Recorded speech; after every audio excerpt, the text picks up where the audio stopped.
Kirby, I guess 2 days in now, just thoughts on practice, getting ready for the SEC opening. Yeah, guys are excited. I think anytime you get an SEC road opponent, something about going on the road that you embrace that environment. And, most of our kids love going to play in the SEC on the road. Last year, Tennessee and Auburn stick out as pretty unique environments, and I think South Carolina is in line with that in terms of their fan base.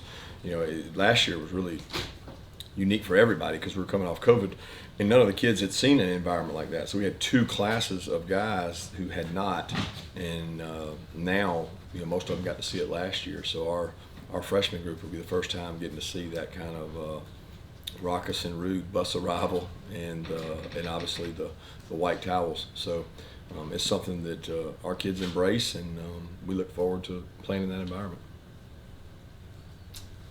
With Daijun Edwards getting extensive playing time these first 2 games, what has he shown you, and what do you expect from him moving forward? Well, he had a tremendous camp. He worked really hard. He was probably ready to play the same role he did last year, but we had just more backs. So he's really done a good job picking things up on third down. He's smart. He's got great hands out of the backfield, catches the ball well, hard to tackle, quick. But he's more than that. He's a everyday special teams, tough, hard-nosed football player that makes our culture right in terms of toughness.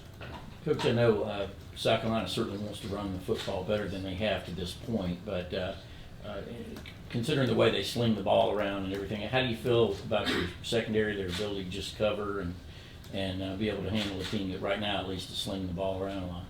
Yeah, they got some really big wideouts, some challenging guys to cover. We'll have to play well. There's 2-3 ways to look at that. You have to affect the quarterback. It's not just covering people. It's how do you disguise? How do you rush the passer? How do you affect the quarterback? Can you negate big plays and run after catch? They've got some guys that can catch the ball and run with it afterwards. They got some really good skill players. So we're looking forward to the challenge, and they certainly got a tremendous quarterback and a tremendous skill set out there on the perimeter to get the ball to. Kirby, kind of following up on the passing game, it seems like Spencer Rattler does a good job throwing in the middle of the field. Just how much of added pressure does that put on the guys in the middle of the field, like Javon and Chris, even a guy like Javon playing the slot?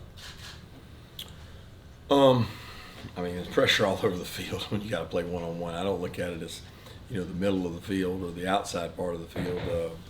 It's some of that's based on coverage, and they can target anywhere they want to target. They've got good playmakers all around. They spread the ball around. They spread the field around. And then when you do all that, it makes it tough to occupy the quarterback because he's a good athlete. So the space game makes it hard because they spread you out and they've got an athlete that can run around with it. So we'll have to play well. We'll have to cover well. We'll have to affect the quarterback well. And we got to play as a unit on defense. We get to speak to Javon Bullard for the first time today. Do you kind of going back to his recruitment, what did you guys like out of him down there at Baldwin? Was it just his kind of versatility? And what speaks to that kind of a young man coming from a 3-star, coming all the way up, just like other players like Stokes and that? Yeah, he's extremely tough, physical. His high school tape displayed toughness. He was one of the COVID kids that, he was during the time you didn't get to really bring him on campus, but he sent tape in of his workouts. Very similar to the way other players did, and we liked his workouts. We just thought, man, this guy is committed to working out during a time when the rest of the country stopped doing anything, and we like the kid, and he has the core values we like of physical toughness, and love the way he practices every day. Kirby, I want to ask you about Will Muschamp. What's it been like having him back in the program for a couple seasons, or the second season now, from a professional level, and then a guy that you're good friends with and worked with earlier in your career? What's it like on a personal level to be with him on a daily basis? Well, it's comforting to have a guy that's been an SEC head coach, at 2 places, and he's worked all across the SEC, including LSU and Auburn. So there's a lot of value in that knowledge. He understands the seat I'm in. He understands recruiting in this conference. He's a tremendous asset to our defensive staff. He's a tremendous asset to our special team staff. So it's like having a second head coach, and that's what I talk about when I talk about our staff being complete and being one of the best we've assembled. He's a big reason why.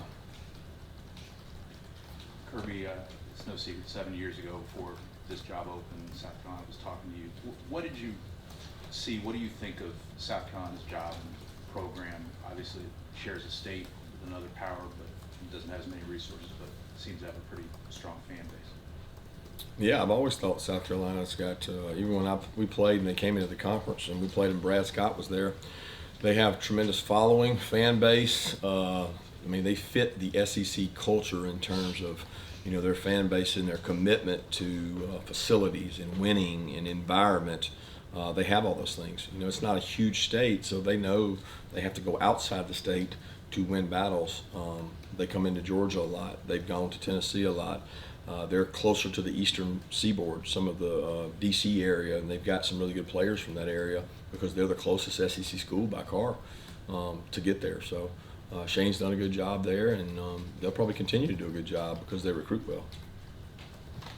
What have you made of your inside linebacker play for the first 2 games? I know we talked a lot this offseason about just the lack of experience. What do you think they've gained so far in these first 2 games against Oregon and Samford? Well, first thing they gained is experience. I think game experience is invaluable. They could have played in 15 or 16 more practices, scrimmages, and gone against a really good offense in ours, but they need to play. They need to get under the lights and make calls and have things happen unexpected to them and react to those things. And Schumann does a good job coaching those guys to handle things that they haven't seen before. Got to be able to handle something on principle. There's not an offense we're going to play this year that's going to run the same plays they ran the week before. They just don't do that.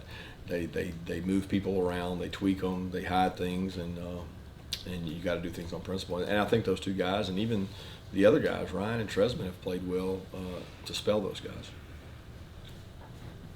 Hey, Coach, I remember last week you mentioned you had one of the worst practices. I was curious, what do you do to address the team when something like that happens, and if you've seen an uptick in energy since then? Yeah, it was one of our worst practices this year, but it was not the worst practice. So there's definitely a line of demarcation when you start looking at it. We had really good practices. It just wasn't one of our best. But they've been great. They've had good energy. Leadership's helped some since then, and they've had good 2 practices the last 2 days. It helped today. It was cooler. It wasn't really hot out there, and I think the hotter it is, the more you have to push through. And it's probably going to be that way Saturday. So we've been in the heat more this year than we've ever been. Kirby, how did Tykee Smith do the last game? We got, it's a pretty good playing time. And how has the nickel star position in general been in the first 2 games? Been good. Those guys played well. They're smart, heady players, physically tough. They can match up on people and get their hands on them, play strong, play physical. Hard to evaluate Samford on anybody. They didn't challenge. They didn't challenge the Stars a lot. I think you could take a lot from that game. I take more from the practices, and he continues to improve and get confidence in that knee. AD Mitchell update. Did he go today? Yeah, again, we're hopeful AD's able to go. Hoping and hopeful that he can recover to the point that he can help us. Following up on Tykee, have you seen a noticeable difference as far as them gaining confidence coming back from that team? Yeah, he was not very confident. He didn't get to go in the spring. He wasn't very confident when we started out fall camp, but he's gotten better. He's gotten ability to change direction, to plant, point, tackle. Been on the ground. He's gone live. He's gotten more confident. He's still got improvement to do, and he'll be the first to tell you. But we're going to need him to play well this year before it's over. Yeah, with Nyland Green dealing with a little bit of that hamstring injury, what have you seen out of Daylen Everette? It seemed like he got some extensive playing time on Saturday. Yeah, Daylen's done a good job. He needs to play. He's a talented young man. He's a really good corner. He's physical. He's a great tackler. He just needs experience. He hasn't gotten much.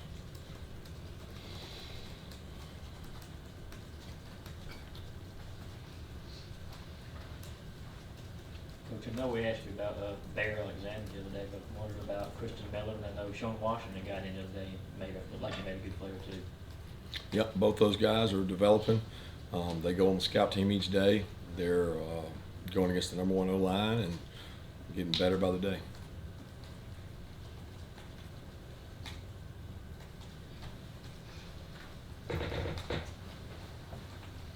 From the mental aspect of things, where have you seen the biggest improvement from Stetson Bennett in terms of how he's approached the game now as a starter?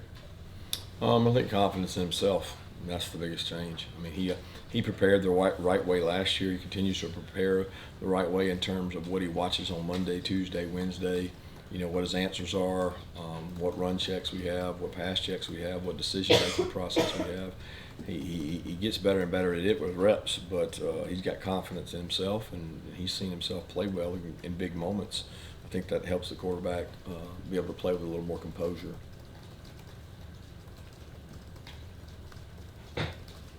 How confident are you in your defense overall? I mean, it's easy to look up and see, leading the nation scoring defense, but we're still at that point in the season. You can't be sure what you're facing overall. Is this their best test yet, you think? You're as good as your last outing. That's all I know right now. There, we got to see a little bit of Branson carrying the ball on Saturday. What have your impressions been of him through these first couple games in his career? He's getting better with every day. He's a guy that works really hard. Thought he's done in some of our competitive drills we do on Monday and Tuesday. He's shown some promise and some burst. He's like we tried to get him in a special teams role where he can really help, and he's still new to that. He reminds me of all the backs we've had that come in and they never really play special teams in high school, and then you gotta like train them to do that. He has the ability to be a starter on 3 or 4 units. He doesn't have the experience. So it's like, how can you rush that process to help on special teams? It's actually easier, to play him as a back and get him the ball, but he's still working through everything in that, and he gives us a change of pace, because he's heavier than those other guys. You guys have played in the dome. You guys have played in kind of murky weather this year. Going into this game against South Carolina, it's supposed to be in the 90s. How do you prepare? I know you do this, every other year going into Columbia, but how do you prepare for a game like this in kind of preparation? Do you guys, is it more of like a conditioning type thing, or how do you just kind of help your guys get adjusted to the heat? You practice in it all summer. You go outside and you practice in it in fall camp, and you practice really physical the week of, and you sell the players on. That's the environment we want to be in, right? That's what that we want. We want it to be hot. I'm sure they want it to be hot, and let's see who is in best shape. Stats aren't everything, but only 1 sack on the season so far. Are you satisfied with the defensive line's ability to get to the quarterback and affect and get pressure? Yeah, I'm very comfortable with the things our defensive line has been able to do. The opportunities they've been given, they've affected the quarterback. If anything, I would say I wish we finished a little better on the ones that we've had that got away. But when you play really good athletes, I think teams would say that about Stetson too. They had free runners and didn't finish. So, our goal is usually to bat 60 to 70% on free runs, because you're not going to get them all. And we haven't been given very many opportunities, and I don't blame it. Like that's not the game anymore. The game's not to sit back there and have a guy be a sitting target. Thank you. Take 2 more questions. Anyone? Kirby, how hard is it for Arik Gilbert to get on the field when he has really quality guys ahead of him that you probably don't want to take off too much? It's really based on Arik's performance. It's not really based on those guys. We have really quality guys at O-line, and they all play, and we play the guys that can play winning football and can communicate and execute and like to have depth at those positions. But that's all based on how he practices and how he carries over the game plan. Coach, you talked about depth. I believe last week you had 15 different players catch passes against Stanford. I know the score maybe had something to do with how many guys got in, but I think 16 total for the year is for those guys to be able to contribute like that. What does that mean for them and your team to have that many guys chip in? Well, I think it means you can spread the ball around. We try to find out, like I said before, is who can make people miss, who's special when they touch the ball, and we've been able to give a lot of guys touches to get a lot of looks to try to gain some confidence in guys touching the ball. But a lot of that had to do with the score too. Thank you.